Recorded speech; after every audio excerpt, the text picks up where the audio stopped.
The UNESCO World Heritage Committee has adopted the Busan Declaration, calling for stronger global cooperation to better protect the world's cultural and natural heritage from growing threats.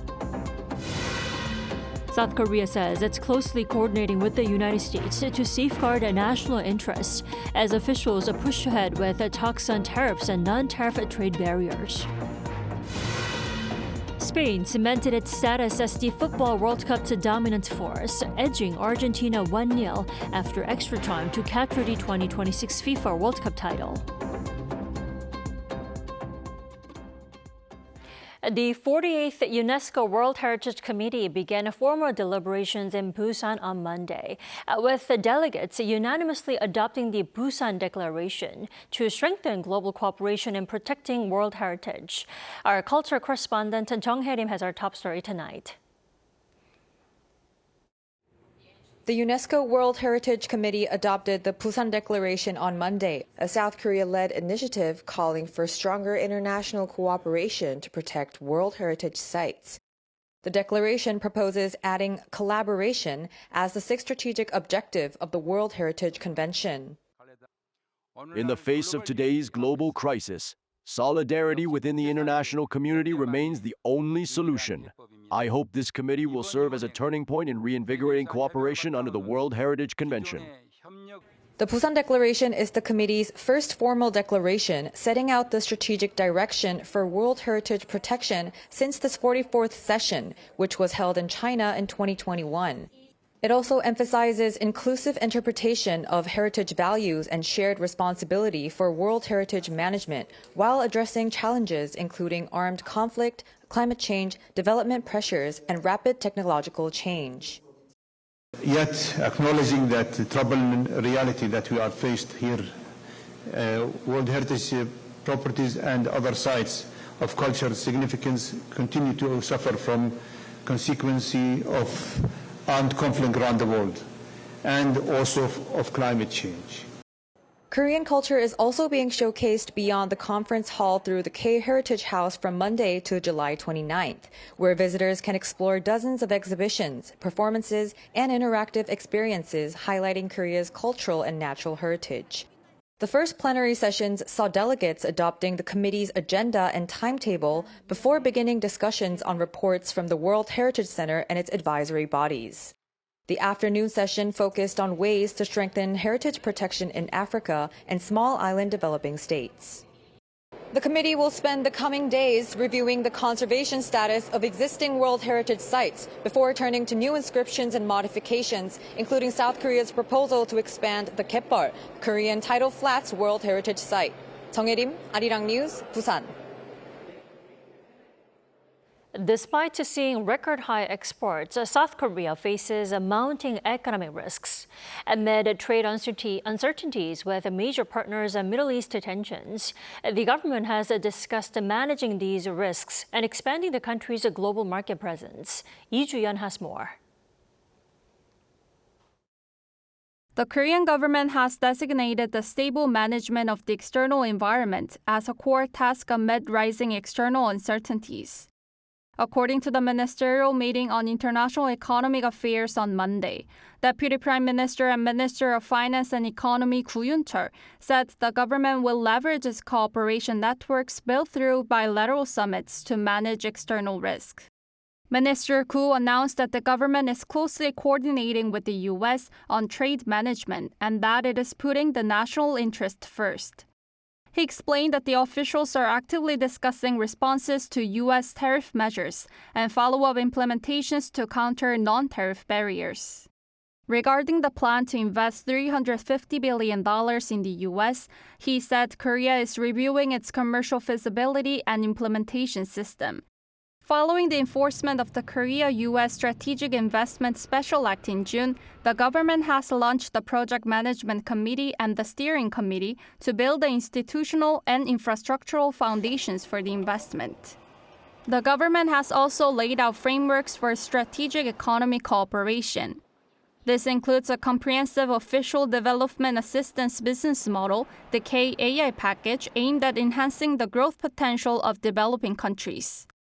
The core of the K-AI package lies in upgrading traditional ODA projects into AI-driven initiatives, building AI solutions, data centers, and the necessary power infrastructure alongside it. During the meeting, Korea's finalizations of a comprehensive economic partnership agreement with Bangladesh was also discussed. The government aims to improve market access for Korean businesses in Bangladesh and secure a strategic hub to penetrate the wider Southwest Asian market. Lee Ju-yeon, Arirang News. Korea's exchange market plunged on Monday, triggering sell-side sidecars on both the KOSPI and KOSDAQ amid Middle East risks, and also tech peak concerns in the global market. Our Baek Joo-hee has the details. On Monday, the KOSPI plunged to close at the 6,500 level. The main KOSPI opened lower and plunged more than 4%, closing at 6,516.27. The tech-heavy KOSDAQ also suffered heavy losses, falling 5.33%, ending the day at 749.64. On the main exchange, foreign and retail investors were net buyers, while institutional investors turned to net sellers to lock in profits. As futures and spot prices plummeted, the Korea exchange stepped in to stabilize the market. At 10:52 a.m., a sell-side sidecar was triggered on the KOSDAQ as the futures index dropped by more than 6%, suspending program trading for 5 minutes. This marks the 10th sell-side sidecar triggered on the KOSDAQ this year. Shortly after, at 11:21 a.m., the KOSPI saw its 20th sell-side sidecar of the year as the KOSPI 200 futures fell more than 5%. Major stocks across both exchanges suffered heavy losses as investor fear spread rapidly. Top tech stocks Samsung Electronics and SK hynix sank more than 4% due to a sharp decline in global semiconductor shares and growing doubts over AI profitability. Experts note that single-stock leveraged ETFs tied to Samsung and SK hynix have further amplified market volatility. Despite fears over DRAM prices and AI spending, tech fundamentals remain solid, with valuations near historical lows. However, market direction will depend on big tech earnings due later this month.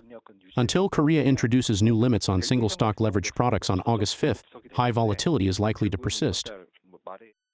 Geopolitical risks also remain high, with global oil prices surging on concerns over supply disruptions through the Strait of Hormuz. Brent crude futures topped the $90 mark for the first time since June 11th, rising more than 3% as of Sunday Eastern Time. Meanwhile, security analysts warn against excessive pessimism, noting that much of the risk is already priced in, pointing to a possible rebound. Baek Joo-hee, Arirang News. With the major U.S. big tech companies like Alphabet and Tesla scheduled to announce their earnings as early as this week, investors are paying close attention to whether their massive capital expenditures will actually pay off and whether Korean memory stocks could benefit from them. Park Jun-an has more. The global semiconductor stock sell-off has wiped out massive market value in recent weeks. When it comes to correction, the Korean market has been no exception. Major memory chip makers like Samsung Electronics and SK hynix have seen their shares fall by at least 30% from their recent highs just a few weeks ago, effectively pulling the KOSPI down from the 9,300 level to the mid-6,000s. The main driver is growing skepticism surrounding artificial intelligence investments. For months, U.S. tech giants such as Alphabet, Microsoft, Meta, and Amazon have been pouring hundreds of billions of dollars of capital expenditure, or CapEx, into AI infrastructure. Their combined CapEx is projected to reach unprecedented levels by 2027. However, investors are now demanding proof that these massive spending sprees are generating measurable financial returns. This ideology extends to memory stocks as well. While investors acknowledge that memory leaders are set to post unprecedented earnings, many are selling the stocks, questioning whether further price hikes and margin expansion can continue. Despite the recent plunge, memory chip fundamentals remain relatively solid. DRAM prices are continuing their upward trend, and demand for AI investments remains strong. Yet, global stock prices are facing adjustments amid moves of risk-averse profit-taking. Adding to this pressure are geopolitical tensions, particularly the resurgence of war in the Middle East. Depending on the guidance big tech firms provide, investors will see whether the current market correction deepens or whether Korea's chip giants can finally stage a meaningful rebound. If big tech companies reaffirm their massive spending and express confidence in returns on their investments, it would be a positive sign for chip stocks. If not, it could further weigh on investor sentiment. Park Junan, Arirang News.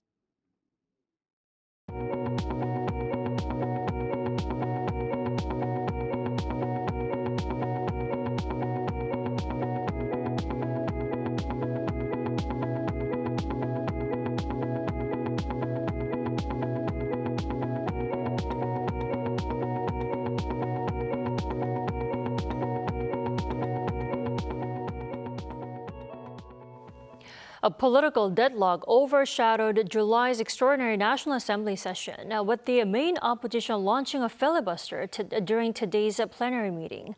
Our political correspondent An Sung-jin reports. Political tensions are escalating as the ruling Democratic Party pushes to extend the mandate of a special counsel investigating former President Yoon Suk-yeol and former First Lady Kim Gon-hee on allegations of insurrection and abuse of power. During a plenary session on Monday, the DP proposed an amendment which would allow the special counsel's investigation to continue for an additional 30 days, extending the deadline from July 24th to August 23rd. The special counsel has faced limits in both time and manpower. That's why we're proposing this amendment, to extend the investigation, expand its scope, and increase staffing so the probe can be carried out thoroughly. However, the effort has been stalled by an opposition filibuster from the People Power Party. The main opposition PPP has announced the extension as politically motivated and aimed at suppressing the opposition. Once again, they're asking for more time. If that's the case, they should clearly explain why. Instead, they're giving the same reasons. If it keeps being extended, can this still be called a special investigation? The probe launch in February has received 2 extensions under the existing bill. The proposed bill would expand the number of seconded government officials supporting the investigation from 130 to 150, add obstruction of government audits to a list of prosecutable offenses, and authorize the appointment of dedicated prosecutors to handle cases brought by the special counsel in court. The standoff is expected to continue into Tuesday. However, the ruling party can seek to end the filibuster after 24 hours with the backing of 3/5 of lawmakers. Given the DP's majority, the bill is expected to be voted on Tuesday afternoon, where it is widely expected to pass. An Sung-jin, Arirang News. The breakdown of last month's ceasefire has triggered a fresh wave of attacks across the Middle East. Washington and Tehran are now trading increasingly far-reaching strikes, with reports of more U.S. casualties. Kim Jun-hong has more. The United States has carried out a 9th consecutive night of strikes on Iran as the death of 3 American service members fuels a widening cycle of retaliation. President Donald Trump said the latest attack was intended to honor the 3 troops, adding that Iran has suffered a major military blow. Iran has been very, very badly damaged. They've lost everything almost militarily. They've got very little left. They've got some missiles. They've got some drones. They've got some manufacturing ability, not much. We control the Strait. They don't control anything. So we'll see what happens. But we hit them very hard again tonight. And we did that in honor of the probably 3. It's probably 3 as opposed to 2 great patriots. U.S. Central Command said the 3-hour operation began at 7 p.m. U.S. Eastern Time on Sunday, targeting Iranian military facilities. 2 U.S. service members were killed Friday during an Iranian missile and drone attack on American forces in Jordan. A 3rd died Saturday in northern Iraq while carrying out a controlled detonation of unexploded ordnance from a downed Iranian attack drone. The deaths bring confirmed U.S. military fatalities since the war began to 17. Unidentified remains have also been recovered from the site of Friday's attack in Jordan. If they are confirmed as belonging to a missing U.S. service member, the toll would rise to 18. Iran, meanwhile, expanded its attacks on Sunday. Air raid sirens sounded in Bahrain, while Kuwait says it intercepted another Iranian drone. The Revolutionary Guard also says it struck the U.S. base in Syria. Tehran has separately accused Washington of striking the construction site of the Darkovan nuclear power plant. Tensions are also growing in the Strait of Hormuz. Iran claims 2 tankers exploded while attempting to use what it called an unsafe route late Sunday, warning that oil, gas, and fertilizer shipments would remain at risk. Despite the clashes, Iran's foreign ministry spokesperson said Monday that Tehran had received proposals from mediators to ease tensions with Washington. Tehran gave no details but said diplomatic efforts had stepped up in recent days to prevent further escalation. Kim Jun-ho, Arirang News. Right after showcasing its close ties with China, North Korea is now doing the same with Russia. Moscow seems to be highly responsive, with President Vladimir Putin personally greeting and thanking North Korea's foreign minister in Russia. Our Kim Do-yeon explains why. Russian President Vladimir Putin showed his closeness to North Korea on Sunday local time, personally welcoming Foreign Minister Choi Sun-hee during her official visit to Moscow just 9 months after her last trip. I would like to once again express my gratitude for the support of our special military operation and for the decision to send soldiers of the Korean People's Army to participate in the liberation of the Kursk region. The Democratic People's Republic of Korea will continue to unwaveringly support all of Russia's efforts aimed at upholding its sovereignty, security interests, and territorial integrity, and at eliminating the root causes of the crisis in Ukraine. This engagement follows a series of recent events demonstrating Pyongyang's close ties with China. As North Korea moves to woo Russia as well, the diplomatic push leverages a critical opening created by the ongoing conflict.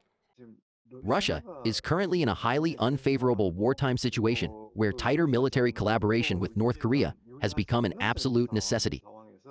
Recent data from the Center for Strategic and International Studies shows Russian casualties hitting 30,000 a month, outpacing recruitment.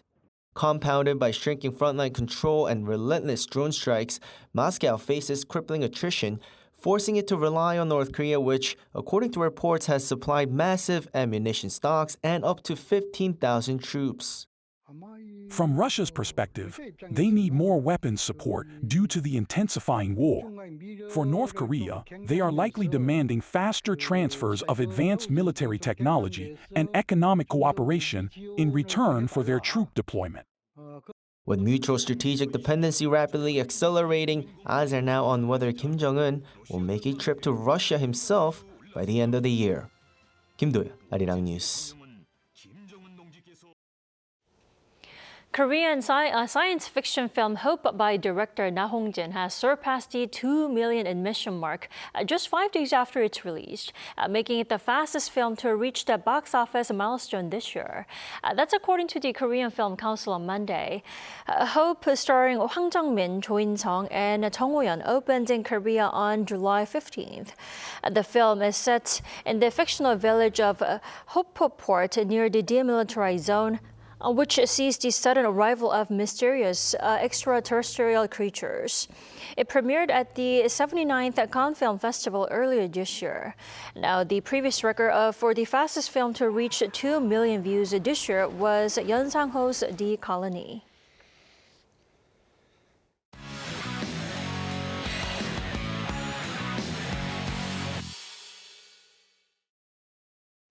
It's time now to take a look at what's been happening in the world of sports. For that, we have our sports editor, Paul Neate, joining us in the studio. Happy Monday, Paul. Indeed, hello. Paul, we have to start with the World Cup. Spain are World Cup champions after all. Yes, indeed. A second World Cup win for Spain, of course. La Roja beat Argentina 1-0 on Sunday in the final to claim the country's second World Cup triumph.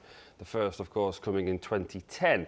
At New York, New Jersey Stadium, a goal from Ferran Torres in extra time sealed the win. Argentina were reduced to 10 men when Enzo Fernandez was sent off in second half stoppage time. It was a final that saw Spain dominate possession and the number of chances, and tempers fled afterwards, with Argentina reacting badly to the loss. Many of their players were in tears, including Lionel Messi, with the match likely to be his very last at a World Cup. Meanwhile, actress Jung Ho-yeon and K-pop supergroup BTS also made appearances. Jung took part in the pre-match trophy presentation as a global ambassador for Louis Vuitton, appearing alongside Spanish tennis star Carlos Alcaraz. The pair opened the Louis Vuitton trophy case to unveil the World Cup trophy inside. At half-time, BTS were one of the performers in the first ever World Cup final half-time show, performing the hit song Dynamite and sharing the spotlight with global stars including Madonna, Justin Bieber and Shakira. On Saturday, England beat France 6-4 to win the bronze final. The Three Lions were 4-0 up at half-time before France fought back to 4-3, spurring an end-to-end second half. The win marked England's best finish at a World Cup since 1966.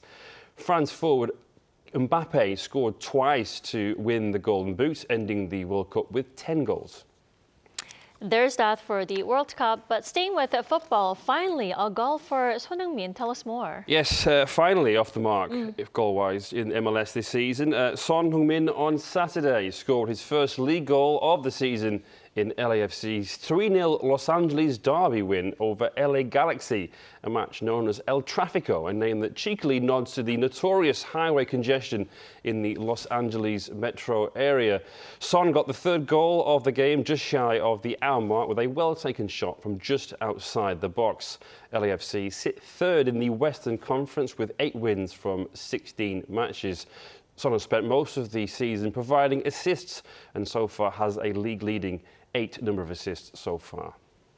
Moving on to baseball now. As widely expected, the KBO has reached another attendance milestone, hasn't it? Another, yes. KBO just seems to be getting more and more popular these days. The league announced on Sunday that over 8 million fans have come through the turnstiles so far this season.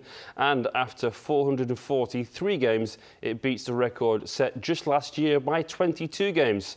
KBO has cleared every million mark in record-breaking pace so far this year, and teams are also averaging just over 18,000 fans per game, up from around 16,800 from the same point last season. And finally, Paul, it proved to be a productive weekend for Korean rookies in MLB. Tell us more. It did, yes, starting with Song Sung-min, who enjoyed his first 3-hit match. Song on Sunday went 3 for 3 with 2 RBIs and scored twice, despite only entering the game in the 8th inning as a pinch hitter. He helped his team, the San Diego Padres, hammer the Kansas City Royals 19-2 in Kansas. Meanwhile, Go-seok on Sunday pitched a scoreless inning for the Minnesota Twins in an away game with the Chicago Cubs. Go was used as a relief pitcher in the bottom of the 8th, striking out Michael Conforto and Kevin Alcantara, but the Twins lost the match 10-1. Go joined the Twins earlier this month from the Detroit Tigers and made his debut on July 9th. Elsewhere, Lee Jong-hoo went 1 for 4 in a 6-3 loss for the San Francisco Giants against the Seattle Mariners. His batting average of .303, though, is the 6th best in MLB. Great stuff. Thanks, Paul. I'll see you next Monday. Thank you. Yep.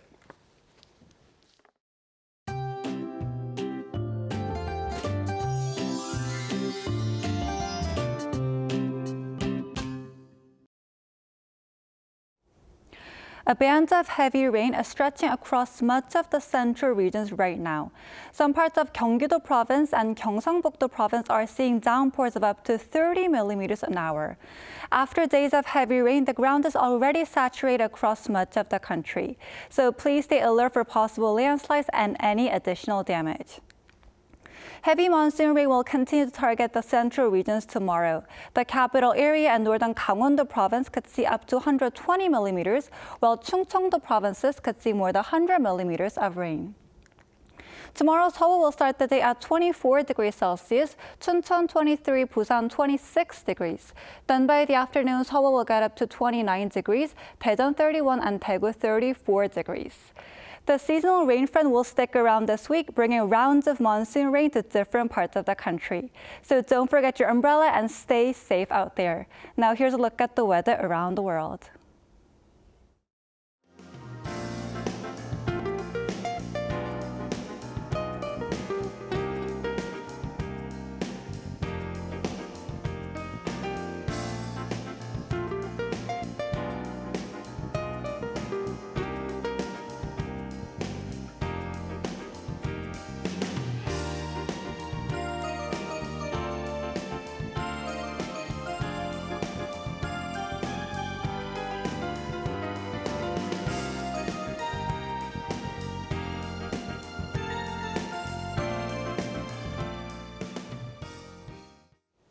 That's all we have for tonight. I'm Kim Dami. From all of us here at Arirang, thanks for watching and good night.